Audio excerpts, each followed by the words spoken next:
But as soon as all of a sudden there's other things that you care about in your life, that that travel for most people and a lot of people loses interest very quickly. Either that or you tend to, as you said, you end up losing the relationship.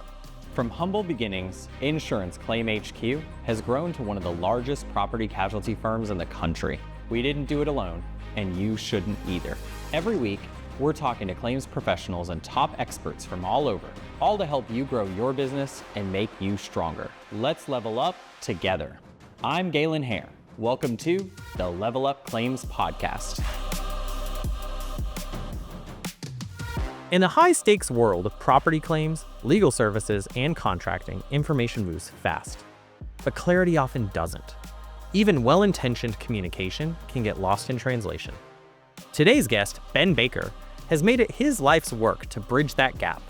With 25 plus years helping organizations turn internal communication into a strategic asset, Ben brings practical frameworks, storytelling insight, and real-world tools that leaders can use right now. It's not about lead teams that are just informed, they're inspired. Let's hear what Ben has to say. Ben, thank you so much for joining us. Hey, thanks for having me, Galen. I enjoyed getting the phone call. I love doing these type of things. Well, and you're very prolific at it. You have done so many podcasts. In my research for this show, I was really excited because there's just so much content, and it's always easy to kind of drill down deeper when there's so much out there. Before we jump into that though, Ben, I have to know, how does one become a professional communication strategist? What does that path look like? You know what? It's one of those things that you fall into it by accident. Quite honestly, I got into communications 25, 28 years ago based on the fact that I got out of high tech. I used to be up in the air 200 days a year. I ran a sales team and my territory was North America. I was the guy that went in and solved problems. And I spent my life in the air. And my wife and I looked at each other and said, hey, listen, this is a divorce waiting to happen. And I went up to my boss and said, look, you have two choices. You can either cut my travel days in half, or you can double my salary to pay for the divorce. This is your choice. And they said, why don't we buy you out? I said, perfect. And I met a guy playing golf that was in the communications game. It was actually started off in direct mail. And the world just changed from there. And a lot of it is the world of hard knocks, a lot of conferences, a lot of conversations, a lot of trial by error, a lot of learning, few courses along the way. But a lot of it comes down to being down that hole, knowing how to get out of it, and knowing how to avoid it. And that just takes time. It sure does. So real quick, let's segue for a minute into uncharted, unplanned territory, I should say. Perfect. Up in the air, 200 days a year, been there, done that. What do you think it is? Like now in your current world in communication and storytelling, right? What do you think it is about that story that's so sexy to us when we're younger? Because like I can tell you right now, when I applied for law firms out of law school, I picked the ones that said things like you need a passport to work here. We'll have you all over the place, But I lost an 11-year relationship over mine and hers travel schedule. So I'm very cognizant of the damage that does. So why do you think we do that to ourselves? I think when we're young, adventure is the end all and be all. And, that there's something else always over the fence and around the corner that we're chasing. And we're always looking for what's next and what's new.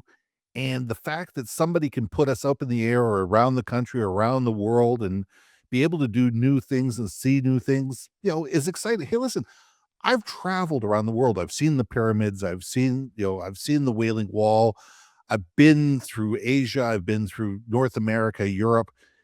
It's exciting. It's fun seeing new things, but I'll tell you something, it also takes a lot of toll. There's a big difference. And the problem is most people who travel for fun.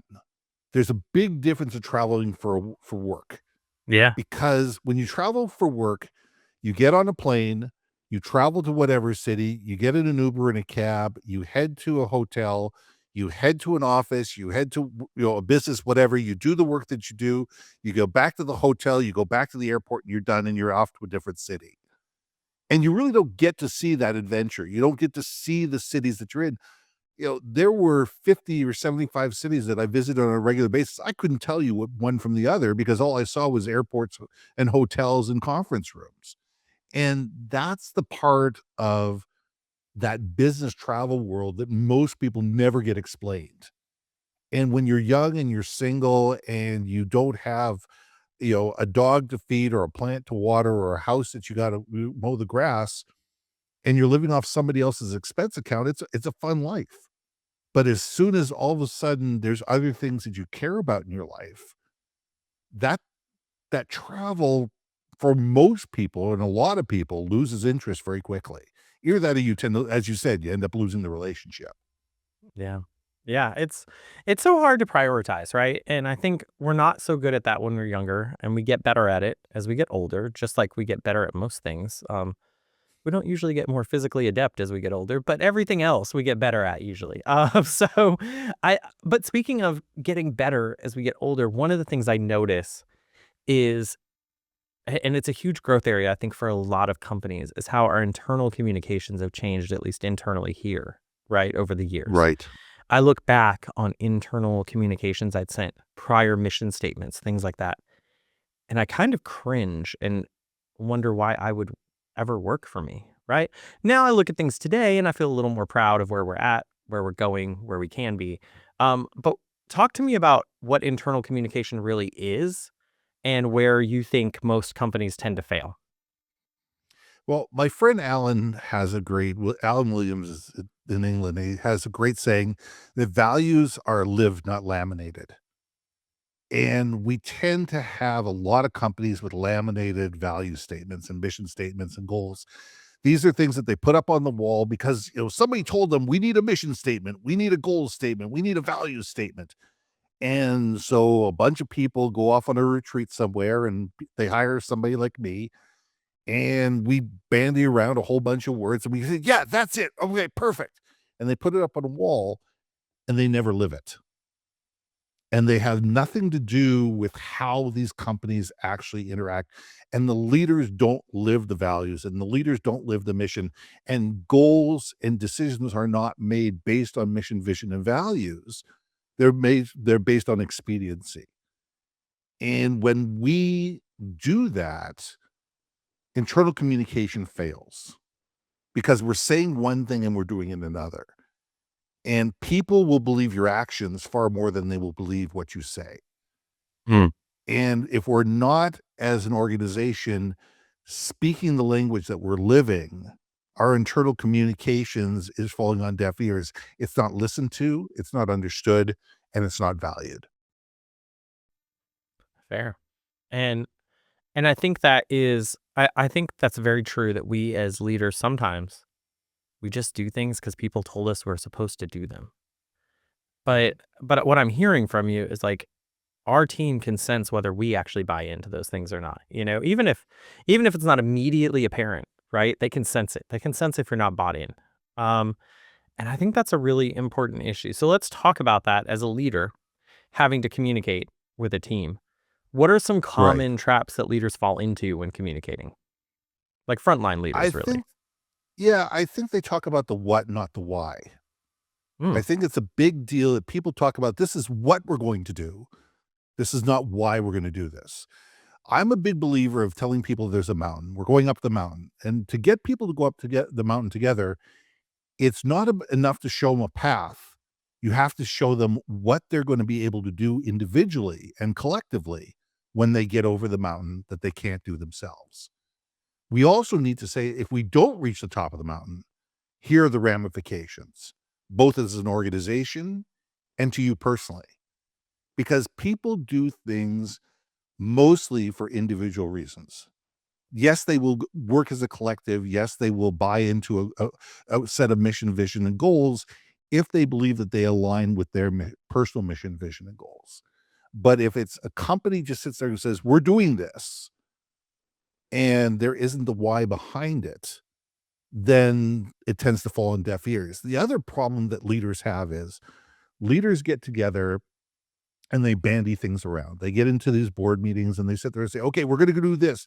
And they spend days, weeks, months figuring stuff out.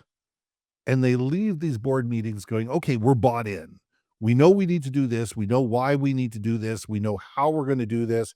We're there. We've figured this out, and we're all bought in together because we've taken the time and the energy to hash this thing out together. They're on step number 32. Mm. Everybody in the office who hasn't been part of these meetings is on step number 1. This is Yeah. hitting them from left field. They don't understand what's being done. They don't understand why it's being done. They don't understand the value of doing it. They don't understand what the ramifications are. They don't understand how it's going to affect how they do their job, or if it's going to affect whether they have a job or not. And they get scared. People get scared. And when people get scared and people get apprehensive, they tend to block good programs from proceeding. So the number one thing leaders need to do is to sit there and say, look, we've done this. These are the things that we've done. This is what we talked about. These were the pitfalls that we came up with. This is how we think that we can get through these pitfalls. This is where we're going, and this is why we're going there, and this is how it's going to benefit us as an organization. Who's got some questions? And you need to be able to sit there and be willing to take those questions and listen to people and say, wait a second here. People have good ideas. Maybe we didn't think about this in the group of 8. Maybe when we bring this out to a group of 100 or 200 or 500 or 1,000, they're going to come up with things based on reality on the shop floor that we never saw. And leaders Mm. need to be able to be creative, adaptive, and resilient. Yeah. There's a lot to break down there because it sounds easy, but it's not easy. It's not easy for a few Oh, reasons, right? Like, I think number one, it's not emotionally easy for a leader to go to what they consider to be the rank and file and say, here's this idea I worked really hard on. Go ahead and shit on it for me. Right. I think number one, that's hard. And then I think number two, figuring out the actual verbiage, the actual wording of the message is hard too, right? Okay, do I put them through a 1-hour PowerPoint presentation that goes through everything I considered? I don't want to rush through it. So, like, help me. I'm not worried about the emotional side. I think the short answer there is suck it up, do it for your team because it's the best thing for your company and the best thing for you, right? But what about exactly. the actual presentation? Yeah, and I think the story is probably the best way to do it. We've been telling stories for generations and millennia. And people adhere to stories because people can identify with stories and sit there and see themselves as the hero. And that's the trick is to find a way to make the individuals within the organization see themselves as the hero and the knights that are off there charging on their steeds to make this happen. It's not about the company succeeding, it's about the individuals within the company succeeding, and the company succeeds, regardless. And it's being able to align mission, vision, and values of individuals, hopes, wants, fears, needs, and desires with the actual goals and aspirations of the organization. And stories enable that to happen. And, I say this like it's simple, but it's not. It's extremely difficult because it's a matter of sitting there getting people to not only buy into why, but be able to internalize the why, recall the why, and retell the why to others. Mm. Because the larger the organization you have, you can't tell 10,000 employees the same thing at the same time. It's Why just not not? going to happen because you're gonna sit there going, okay, we have times. First of all, we have time zones. Second of all, we may have shifts. Second of all, we may have people that work on, people that don't work till next Tuesday, whatever. And you need to be able to have your champions within the organization tell two friends who tell two friends who tell two friends, and so on and so on and so on. And you start small, you build with a group of champions, you get people that are leaders within their different divisions and their different teams, and you get them excited about it and allow them to be able to retell that story in their own way, in their own voice, to their teams to be able to build on the excitement. Now, do you give them things to, because what I always worry about with that, we've done that and it's worked, I'd say about half the time. And about half the time it's backfired because it's become a game of telephone, where it's like, I tell someone I'm wearing a purple jacket to the gala and by the time it comes back, it says he bought a house and burned it down. And I'm like, what? How do we get there? So how do you kind of manage that within a large organization? Keywords and talking points. Mm. Keywords and talking points. I mean, to be able to sit there and say, these are the 3 important things that you need to remember. I mean, here's the thing. If you ever listen to a great keynote speaker, and I've spoken around the world, they will end every keynote that says, if you've forgotten everything that I've talked to you about over the last 45 minutes, remember this, this, and this. And it's getting beyond the minutia, getting beyond the details, getting beyond the all the stuff that can be looked up.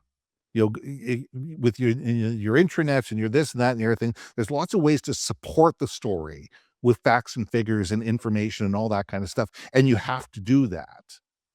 But you have to sit there and say, what are the 3 salient points that you want people to remember? Because they won't remember 10. And you need to make it an odd number because people think in threes. People think in odd numbers. So if you sit there and say, I want you to remember that we're going there together, it's going to be difficult, and in the end, we're going to achieve this. Okay. Okay, great. I can remember those 3 things. And when I'm going there, I may not remember all the salient details of the information and say, you know what? I can't remember if it was going to be in Q1 or Q2. We're going to do that, but all that information is available on the intranet. But I need you to remember this, this, and this. Yeah. Yeah, I can remember the points right now, right? And I think that's a good point is, people do tend to think in threes. Now there is a way I was listening to some of your content, watching some of your content too on this, and I thought it was fascinating. Something so obvious that I've never considered, which is you do believe that you can communicate with the entire company, maybe not simultaneously, maybe separately, in a way that email and meetings often fail. And your proposal was so simple, yet so mind blowing because you proposed internal podcast programs. Yeah, exactly. Give me an example of a time that worked and how you felt like that really brought extra value to the company. Yeah, internal podcasts are interesting. We're First of all, what we're talking about is being able to communicate sensitive, timely, you know, not to be shared information within the organization in a way that's not going to get outside the organization. So you need to make sure that you have the lawyers and the compliance and all these people on board to be able to make sure of it and let people know that, hey, listen, this medium can work, but it's got to work with these guardrails. We're gonna put bumpers on this thing on either side. So therefore people can stream the information. They can only stream this information if they're an employee, and there's no way to be able to save this information or be able to download this information, but it's available for them to listen to anytime you want. And it's got to be keynoted and keyworded in such a way that people can go back to the information. The beautiful thing about a podcast is people can listen to this podcast now. They can listen to it a week from now. They can listen to it a month from now. They listen to it for a year from now. So people can go back and get the information that they missed in their own time, in their own way.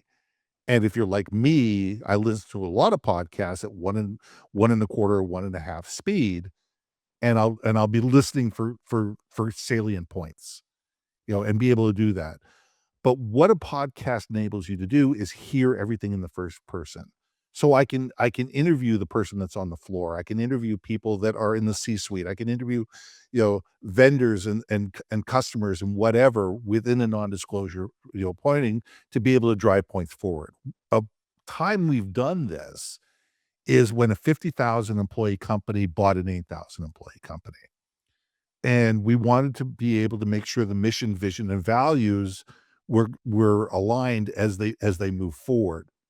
Now, traditional onboarding of these 8,000 employees was gonna be somewhere between 2.5 and $3,000 a person based on how they work their systems. So we're talking somewhere in the neighborhood of $24 million. What we were able to do is over a 3-year period, be able to create a series of podcasts that talked about how the old company evolved with the new company, difference and of the different systems and processes that they do, culture, leadership, new people bringing into the organization, uh, technological differences, and all sorts of different things. So people had an understanding. It says, okay, as we morph, this becomes this. This we called it this. You guys call it that.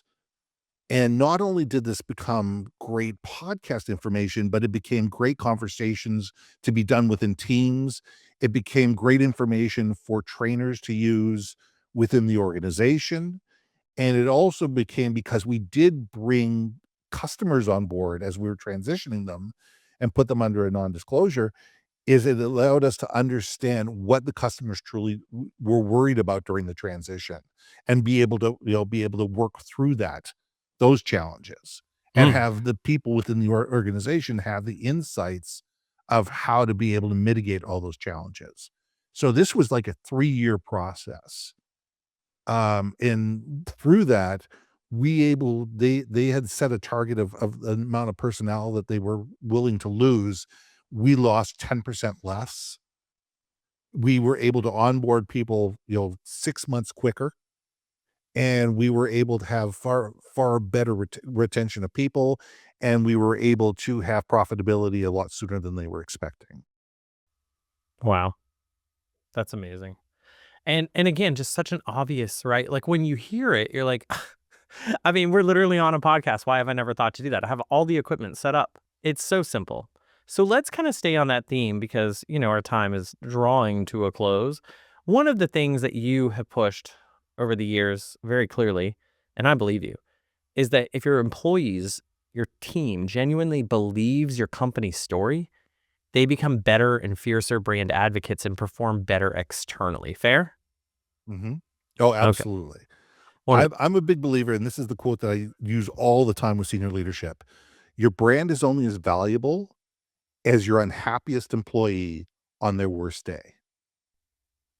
Yeah, So fair. when you sit there and go, if you have unhappy employees, if you have discontent employees, if you have malcontent employees, this projects onto your customers, and therefore it affects your brand and your profitability. And all of a sudden, you go from being a brand worth loving to yet another commodity. Mm.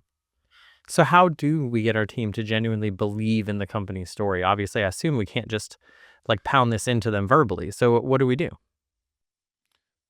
To use a term that I hate, we have to be authentic. We truly have to be authentic. The reason I hate it is because it's overused. Mm. And we've m utilized this word to mean a million different things. But we have to say what we mean and mean what we say. We have to live our brand. As Alan Williams says, we have to live our values, not laminate them. And if we sit there and say people are important to us, our people have to be important to us, and we have to show our people they're important to us. You can't say that customers are we value our customers and put them on hold for 30 minutes. Yeah, fair. You can't do that, and the same thing goes with employees.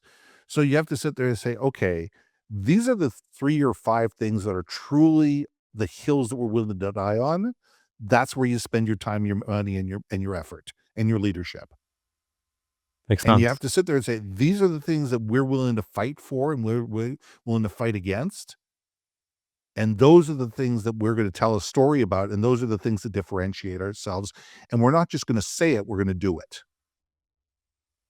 Yeah. Because if you don't Yeah. do it, nobody believes you. No, I'll buy that. That makes a lot of sense. Not that there's much to buy. It's pretty obvious. It makes a lot of sense.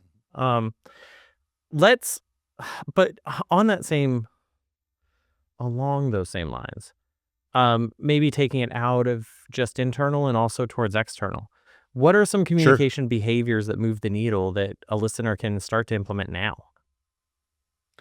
Whether you're a small organization or a large organization, the biggest thing you can do is listen to your customers. Truly listen and care about them. There was just an Inc.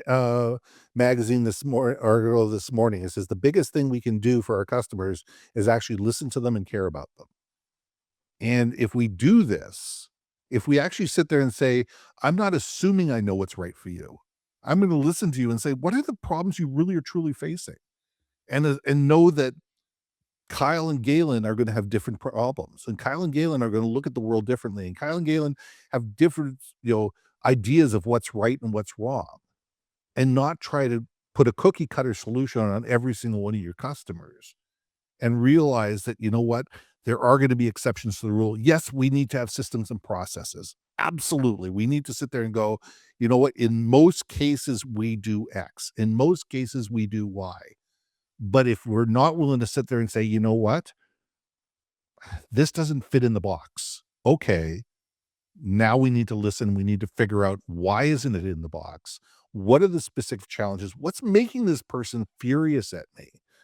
And what can we do that's beyond the pale to be able to make things right? Because the number one thing you can say to a customer is, you know what? I hear you. I understand. How can we make this better? How can we work together to make this better? And actually do it. Or say, you know what? I'm sorry. I can't do that, but I can do this. Mm. Yeah. I mean, and I think that's so right. And we do need to be better about going above and beyond. So many companies, I mean, we're just pushed all this information, create these SOPs, create these systems, follow these systems, become a robot, and you will make more money because robots make more money because they cost less money because it doesn't require any deviation, right? But most of our customers, I would suggest very few, if any, of our customers are robots. They're humans with real problems, especially in my line of business. And they don't appreciate being told, well, you are an outlier. Therefore, you shall not get attention. Or in fact, we may just get rid of you altogether because you're an outlier and we don't like outliers. I've seen law firms be destroyed over this. Oh, absolutely. I mean, it'd be really interesting if organizations who have, you know, uh, automated phone systems that are, set up with the bots and the AI and stuff like that to be able to move people through the phone tree. If they could listen to say, and so many people are saying, get me a human being, customer service, real human being. I need somebody to solve my problem. It'd be amazing if you could actually listen to how many people are actually screaming into their phone to try to get a human being because they're stuck in some phone tree of some bot that's trying to solve a problem that they can't solve. Yeah. We figured out a solution to that, but that's a discussion for, I suppose, a different day. But, it didn't make sense for us to have 24 hours worth of reception, but we did implement AI. It's just been so great, right? We implemented a bot that can see the number you're calling from right away. So if you call, it says, hey, Ben, are you calling for your attorney, Galen, your case manager, Carly, or are you calling about something else? Mhm. That way Yes, you do not have to have no, I am sick. Like it asks you right away. Here are the three that's things we think you brilliant. might be calling about. And you know right away, we're almost making you a promise. I'm gonna get you to the person you want to go to. Just tell me, you know? Yep, and that's treating them like a human being. And but so you can implement, guys, the point is you can implement some AI and stuff, but you gotta take this into account. Otherwise it doesn't matter. Yes, you do. All right, Mhm. penultimate question for you then. How do you measure? Is there a way to measure whether your communication is working so you can start to adjust that in real time? I think every organization is gonna have their own key performance indicators, your KPIs, your OKRs, whatever your term you as an organization look at. You as an organization need to sit there and say, what are we measuring? Why are we measuring it? And why is it important to us? And some people want to sit there and say, I want to make sure that, uh, problems are resolved within X amount of time. Some people want to say says that that phones are picked up on on the first or second ring. Some people want to sit there and say that their NPR scores are higher. Whatever it is, everybody has to sit there and say. But what you need to sit there and say, is what I'm measuring moving my needle, and is it moving the needle of my customers? And if Yeah. it's not, you're probably measuring the wrong thing. Fair. Genius, Ben. Ben, you've been so great with your time. Before you go, though, I do have to ask you, what does it mean to you to level up? To me, leveling up is to always be curious. To always be curious, to never assume I know everything, never assume that I have all the information, never assume that my way is the best way. I know a certain number of ways. I've got a certain amount of experience. I've got a certain amount of knowledge. but it doesn't mean that I have all the answers. And if I don't know the answers, I go find somebody who does.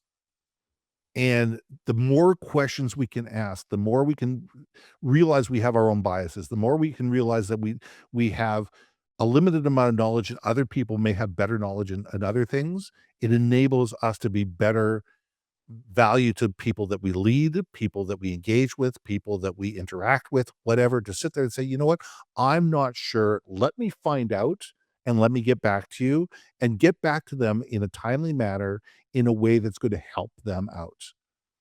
And assuming you know everything and trying to do everything off the back of a napkin just doesn't work anymore. I could not agree more, Ben. Ben, again, thank you so much for joining us on the show. Hey, Galen, I enjoyed this completely. Thanks for having me on the show. I'd like to thank Ben Baker for joining us on the podcast. Such an interesting story, from becoming a typical corporate worker up in the air 200 days a year to being a mastermind between internal and external communication. And that endless sense of curiosity has driven him to where he is today. So I'd like you to take stock of your communications, internal and external. Are they working? And if not, what can you do this year to make it better? Follow us on Apple, Spotify, or your favorite podcast player. And make sure you like and subscribe to keep up to date on our latest podcasts.